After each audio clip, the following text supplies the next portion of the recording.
Hi అండి, నేను మీ doctor Surasula Radhakrishna, senior pulmonologist, Sircilla. మతిమరుపు అనేది ఒక సాధారణమైనటువంటి సమస్య. ఇది అన్ని వయసుల వ్యక్తులను ప్రభావితం చేస్తుంది.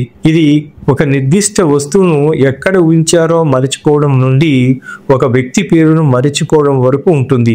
ఇది నెమ్మదిగా ప్రారంభమై కాలం గడిచే కొద్దీ తీవ్ర ప్రభావాన్ని చూపిస్తుంది. డిమెన్షియా 60 నుంచి 70% కేసుల్లో సంభవిస్తుంది. మతిమరుపు కారణాలు ఏంటంటే తలకు దెబ్బ తగలడం వలన మెదడు కణాలు దెబ్బతిని జ్ఞాపకశక్తి సమస్యలకు దారితీస్తుంది. కొన్ని వైద్య ప్రాథమిక కారణాలు ఏంటంటే డిమెన్షియా, స్ట్రోక్ లేదా మెదడుకు నష్టాలు, మెదడుకు ఇన్ఫెక్షన్లు అంటే ఎన్సెఫలిటిస్, మెనింజైటిస్, ఆల్జీమర్స్ వ్యాధి, vascular dementia, Lewy body dementia, fronto temporal dementia లాంటివి.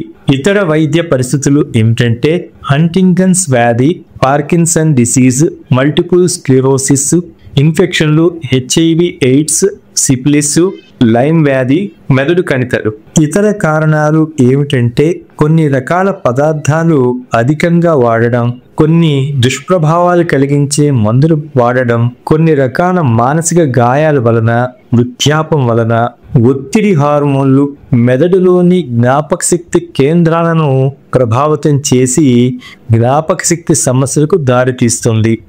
సరి అయిన నిద్ర లేకపోవడం వలన మెదడు యొక్క జ్ఞాపకశక్తి నిలువ చేసే సామర్థ్యాన్ని ప్రభావితం చేస్తుంది. థైరాయిడ్ సమస్యలు, మధుమేహం వంటి ఆరోగ్య పరిస్థితులు మతిమరుపుకు దారితీస్తాయి. అలసట అనేది మెదడు పనితీరును ప్రభావితం చేస్తుంది. దీనివల్ల మతిమరుపు సంభవించే అవకాశం ఉంది. స్త్రీలలో హార్మోన్ల మార్పులు అంటే ఋతువిరితి, గర్భము మరియు ప్రసవం వంటి హార్మోన్ల మార్పుల వల్ల మతిమరుపు సంభవించే అవకాశం ఉంది.